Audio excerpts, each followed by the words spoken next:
नमस्कार प्रेक्षक हो, मी अक्षदा. राष्ट्र सह्याद्री न्यूज मध्ये आपलं स्वागत. वळूयात बातमीकडे. बनावट कागदपत्रे तयार करून न्यायालयात बोगस जामीनदार हजर करून आरोपींना जामीन मिळवून देणारी टोळी नाशिक रोड पोलिसांच्या ताब्यात आहे. पोलीस आयुक्त संदीप कर्णिक, पोलीस उपायुक्त मोनिका राऊत, सहाय्यक पोलीस सचिन बारी यांच्या आदेशाने वरिष्ठ पोलीस निरीक्षक रामदास शेळके यांना दहशतवादी विरोधी पथकाचे अंमलदार यांना सूचना देऊन कारवाई करण्याबाबत आदेशित केले होते.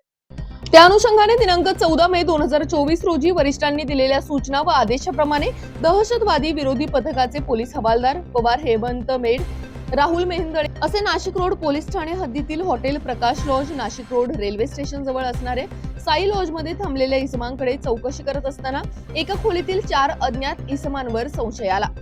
सदर इसमांची नावे अवधेश नारायण समाघर उपाध्याय वय वर्ष 41, नितीन नाथा महाले वय वर्ष 38, अरुण पंजाबराव गरुड वय वर्ष 45, सबीन कैलास शिरसाट वय वर्ष 38 असे 4 संशयित आरोपी असल्याचे निष्पन्न झाले. त्यापैकी अवधेश नारायण रामधर उपाध्याय याच्याकडे त्याचा स्वतःचा फोटो असलेले वेगवेगळे नाव व क्रमांक असलेले 3 आधार कार्ड, इतर बनावट कागदपत्रे व इतर 3 इसमांकडे बनावट रेशन कार्ड, महसूल विभागांचे बनावट शिक्के मिळून आले.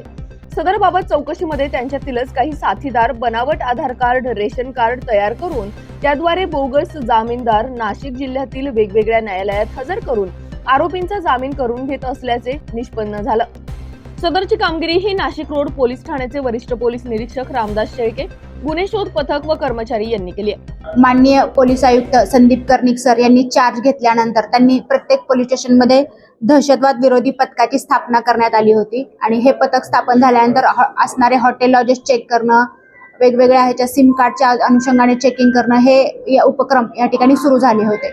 काल अशाच पद्धतीने दहशतवाद विरोधी पथक नाशिक रोड या ठिकाणचे पोलीस हवालदार 1851 पवार, पोलीस नाईक हेमंत मेढे आणि पोलीस शिपाई राहुल मेंदळे हे हॉटेल आणि लॉजेस चेक करत असताना साई लॉज या ठिकाणी थांबलेले जे काही इसम होते, 4 इसम त्यांना संशयितरित्या या ठिकाणी वाटले.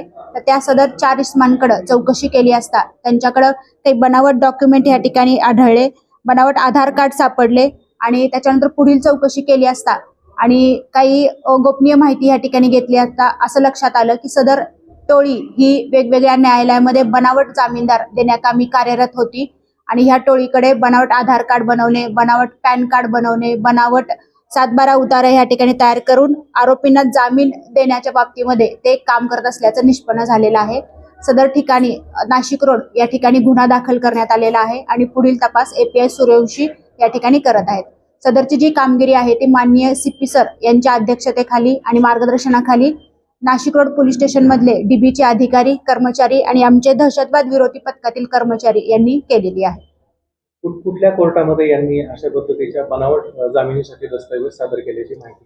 आता प्राथमिक तपासामध्ये त्यांनी नाशिक इथल्या कोर्टामध्ये या ठिकाणी केलेला आहे, नाशिक रोडच्या कोर्टामध्ये दिल्याचं सांगितलेलं आहे, सिन्नर मधल्या कोर्टामध्ये असे जामीन दिल्याचं सांगितलेलं आहे आणि पुणे इथल्या कोर्टामध्ये असे जामीन दिल्याचं सांगितलेलं आहे. ही कागदपत्र फक्त कोर्ट जामिनीसाठीच त्यांनी वापरली की अजूनही काही वेगळी शंका आहे की अजून दहशतवाद विरोधी पथक असेल किंवा बरोबर विभागाकडून त्याची तपासणी करण्यासंदर्भात काय पावले उचलणार? सध्या ही कोर्ट तपासाकामी वापरली गेल्याचं निष्पन्न झालेलं आहे, पण जो काही पुढील तपास आहे त्यांनी अजून कुठल्या प्रकारे कागदपत्र वापरलेली आहेत का किंवा इतर कुठल्या प्रकारे वेगवेगळ्या डिपार्टमेंटमध्ये त्याचा वापर झालेला आहे का ह्याचा तपास पोलीस करत आहेत. ही जी संघटित ही सगळे संशयित आहेत ते फक्त नाशिक पुरतं आहे की यांचं जाळं राज्यात पसरल्याचं आहे? सध्या जे आरोपी आहेत ते नाशिक पुरते असल्याचं मर्यादित लक्षात आलेलं आहे, पण ह्याचं जाळं आणि नेटवर्क हे पुण्यामध्ये वापरलेले आहेत, सिन्नरमध्ये वापरलेले आहेत, तर त्याच्यामुळे असू शकते तपासामध्ये त्या सगळ्या गोष्टी पुढे निष्पन्न होतील. तपास चालू आहे, जर कुणी लक्षात आलं तर त्या पद्धतीने सर्वांवरती या ठिकाणी कारवाई होईल. ब्युरो रिपोर्ट, राष्ट्र सह्याद्री न्यूज, नाशिक.